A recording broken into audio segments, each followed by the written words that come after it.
చాలా hours together discussions అయినాయి. హ్మ్. అయినప్పుడు కేసీఆర్ ఒక సజెషన్ ఇచ్చాడు.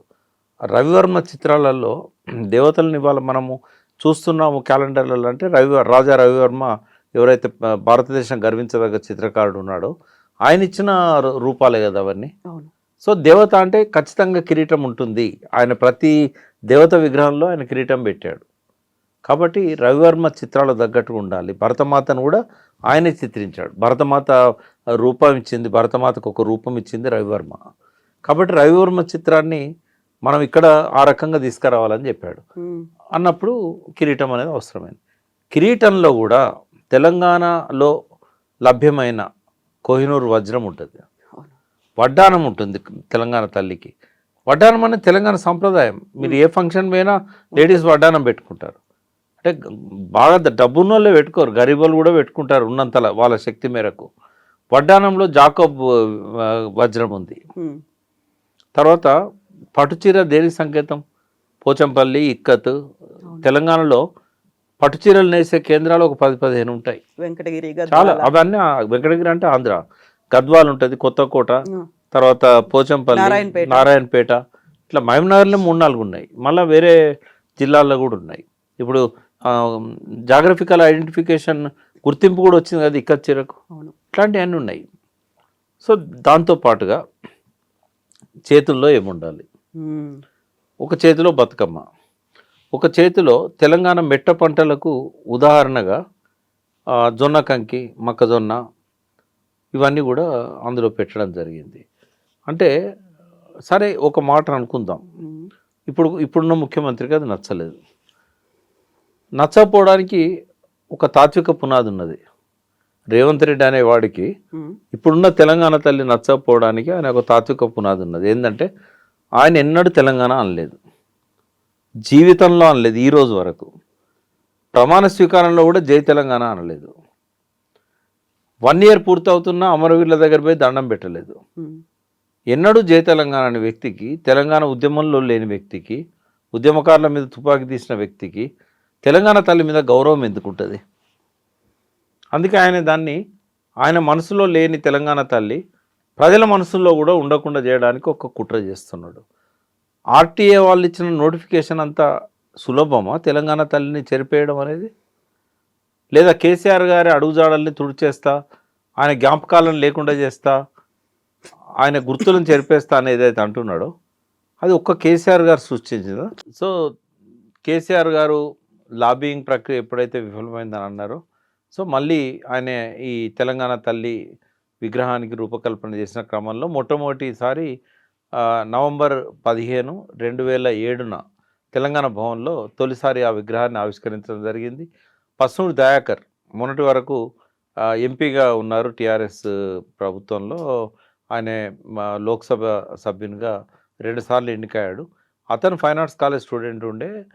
ప్రొఫెసర్ గంగాధర్ ఎవరైతే తుది రూపం ఇచ్చారో ఈ తెలంగాణ తల్లి విగ్రహానికి, ఆ విగ్రహాన్ని అంటే తయారు చేయడంలో ఒక శిల్పిగా పస్నూరి దయాకర్ గారి పాత్ర ఉంది. ఆయన ఇప్పుడు రేవంత్ రెడ్డి గారు పక్కనే కాంగ్రెస్ పార్టీలో ఉన్నారు. సో ఆయన చేసిన విగ్రహాలే ఇవాళ మనకు తెలంగాణలో చాలా దిక్కులో మనకు కనబడతాయి.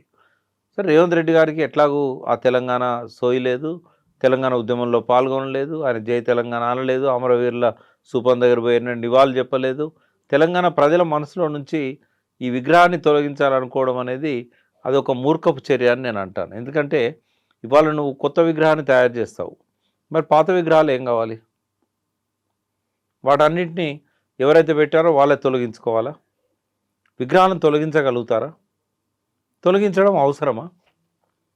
రోడ్ల మీదనంటే నువ్వు తెలంగాణ తల్లి రూపాన్ని మారుస్తావు. మరి ఉద్యమకాలం అంతా కూడా ప్రజల మనసుల్లో చెరగని ముద్ర వేసుకున్న తెలంగాణ తల్లి విగ్రహాన్ని వాళ్ళ మనసుల్లోని తొలగించడం సాధ్యమవుతుందా? ఇప్పుడు గతంలో ప్రయత్నం చేస్తేవి అందశ్రీ పాడిన జయ జయ తెలంగాణ ఆయన రాసి పాడిన పాట, దాన్ని కొత్త రూపంలో మళ్ళీ కీరవాణి గారితోని మా సంగీత రూపకల్పన లోపల మళ్ళీ పాడించినాం. ఇప్పుడు ప్రజలు ఏది పాడుకుంటున్నారు రేవంత్ రెడ్డి గారు? నువ్వు మార్చింది పాడుకోవట్లేదు. నువ్వు ఏ దేశానికి పోయినా తెలంగాణ ఉద్యమ మీటింగ్స్లలో ఈ జూన్ 2 నాడు తెలంగాణ ఆవిర్భావ దినం రోజు కానీ, తెలంగాణ బోనాల పండుగప్పుడు కానీ బతుకమ్మ పండుగప్పుడు కానీ ఎప్పుడు పాడుకున్నా కూడా పాత పాటే పాడుతున్నారు, జయ జయ తెలంగాణ. ప్రజల మనసుల్లో ముద్రించబడ్డ పాటల్ని చెరిపేయడం సాధ్యం కాదు. ఇవాళ మీరు మీ మీ ఆధ్వర్యంలో నడుస్తున్న వందలాది స్కూళ్ళల్లో పొద్దున ప్రార్థన సమయంలో పాడుతున్నది ఏ పాట? అందుకే కిరవాణి గారి సంగీతాన్ని నేను తప్పట్టట్లేదు, అందశ్రీ గారి ఆశయాన్ని కూడా నేను తప్పట్టట్లేదు. కానీ మార్పు చేసినంత మాత్రాన ప్రజలు దాన్ని స్వీకరిస్తారు అనుకోవడం పొరపాటు. దానికి ఉదాహరణే మనకు ఈ తెలంగాణ జయ జయ తెలంగాణ పాట. కాబట్టి ప్రజల మనసుల్లో ఎట్లయితే ఉద్యమ కాలంలో ఆ పాట ఎస్టాబ్లిష్ అయిందో, తెలంగాణ తల్లి భావన కూడా అట్లాగే ఎస్టాబ్లిష్ అయింది. ఇవాళ వీధి వీధిన ఆ విగ్రహాలు ఉన్నాయి. వాటి తొలగించడం ఎట్లా సాధ్యమవుతుంది? మళ్ళీ నువ్వు అన్న విగ్రహాన్ని తయారు చేసి ఆ ప్లేస్లో పెట్టాలంటే ఆ ప్రజలు ఒప్పుకుంటారా? కాబట్టి మీ నుంచి ప్రజలు కోరుకున్నది ఏంటంటే, కేసీఆర్ అసంపూర్తిగా వదిలేసిన లక్ష్యాలను కంటిన్యూ చేసి ఆ పాలమూరు రంగారెడ్డి పథకాన్ని మీ కోడంగల్ దాకా తీసుకుపోతావా, లేకపోతే కొండారెడ్డిపల్లె తీసుకుపోతావా? మీరు నీళ్ళు ఇవ్వాలని ప్రజలు కోరుకుంటున్నారు. కానీ నువ్వు చేస్తున్నది ఏంది? నీళ్ళు ఇవ్వడం గురించి ఆలోచించకుండా ఆంధ్రలో రాయలసీమ ఎత్తిపోతల పథకాన్ని కంటిన్యూ చేస్తుంటే చూస్తూ కూర్చున్నావు. శ్రీశైలంను మొన్నటి వర్షాకాలం నుంచి 2 సార్లు ఖాళీ చేశారు, పోతిరెడ్డిపాడు ద్వారా నీళ్ళని తీసుకుపోతుంటే చూస్తూ కూర్చున్నావు. నాగార్జున సాగర్ నుంచి కనీసం పోలీసులను ఈ రోజు వరకు ఉపసంహరించలేదు. ఎలక్షన్ రోజు నవంబర్ 30, 2023న ఆంధ్ర పోలీసులు వచ్చి నాగార్జున సాగర్ను కబ్జా పెట్టారు. తెలంగాణ ఇంజనీర్ పోయి అక్కడ నీళ్ళ లెక్క చూస్తానంటే అతన్ని దొంగలాగా పట్టుకొని అతనితో క్షమాపణలు చెప్పించుకునే పరిస్థితి పోయింది. అంటే తెలంగాణ ఆత్మగౌరవం దెబ్బతింటుంటే, తెలంగాణ వనరులన్నీ కూడా మళ్ళీ దోచుకోబడుతుంటే వాటి మీద మాట్లాడకుండా ఈ పనికిమాలిన వాటి మీద నీ టైం అంతా వేస్ట్ చేసుకుంటూ, ప్రజలు మార్పు కోరుకున్నది నీ ఇట్లాంటి దానికోసం కాదు, ఇంతకంటే మెరుగైన పాలన అందించాలి, గత ముఖ్యమంత్రి కంటే గొప్ప ముఖ్యమంత్రిగా చూడాలనుకున్నారు. కానీ ఇవన్నీ మూర్ఖ పనులు చేసుకుంటూ ఒక ప్రజల మనసుల్లో వాళ్ళు చేసిన పనికి పశ్చాత్తాపం వ్యక్తం చేసే విధంగా మీ ప్రవర్తన ఉండకూడదు.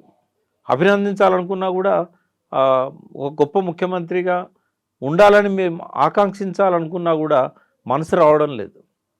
సో కాబట్టి ఈ వెకిల్ ప్రయత్నాలు మానుకొని తెలంగాణ తల్లిని రేపు నువ్వు సెక్రటరియట్లో పెట్టినా కూడా అప్పుడు అక్కడనే నీ లక్ష్యం కనబడతా ఉంది. ఏంటంటే చౌరస్తాలో ఉంటే లక్షలాది మంది రోజు చూస్తారు, దండం పెట్టుకొని పోతారు తెలంగాణ తల్లికి. 4 గోడల మధ్య బందీ చేయాలనుకుంటున్నావు సెక్రటేరియట్లో. ఇది ఎట్లా కరెక్ట్ అవుతుంది? రాజీవ్ గాంధీ విగ్రహాలు ఊరూరా ఉన్నాయి. ఆయన త్యాగాన్ని తప్పట్టడం లేదు. One of the best prime minister Rajiv Gandhi. కానీ తెలంగాణ తల్లి కోసం పెట్టిన స్థలంలో నువ్వు రాజీవ్ గాంధీని పెట్టి తెలంగాణ తల్లిని సెక్రటేరియట్ 4 గోడల మధ్య బందీ చేస్తే ఇది పర్మిషన్ తీసుకొని నీ పాస్ తీసుకొని లోపలికి వచ్చి దండం పెట్టాను తెలంగాణ తల్లికి. అంటే నీకు తెలంగాణ తల్లి మీద గౌరవం లేదనేది ఎస్టాబ్లిష్ అయింది. నీకు తెలంగాణ ఎన్నడూ జై తెలంగాణ అనవనేది తెలుసు. కానీ తెలంగాణ తల్లిని కూడా నువ్వు 4 గోడల మధ్య బందీ చేసి రోడ్ల మీద విగ్రహాలన్నీ తొలగించే విధంగా నీ చర్యలు ఉంటే నిన్ను ఎట్లా మేము అప్రిషియేట్ చేయాలి? కాబట్టి ఇది ఒక మూర్ఖపు చర్యగా నేను భావిస్తున్నాను. తెలంగాణ తల్లికి ఒక సముచిత స్థానం సచివాలయంలో తీసుకొచ్చి పెడుతున్నాము అంటే ఇప్పటిదాకా జరగని పని మేము చేస్తున్నాము అనే ఒక మాట రేవంత్ రెడ్డి సర్కార్ చెప్తోంది, కాదంటారా? అది అంటే సచివాలయంలో అసెంబ్లీలో తెలంగాణ తల్లి విగ్రహం పెట్టడాన్ని ఎవరు తప్పు పట్టరు. బట్ ఇక్కడ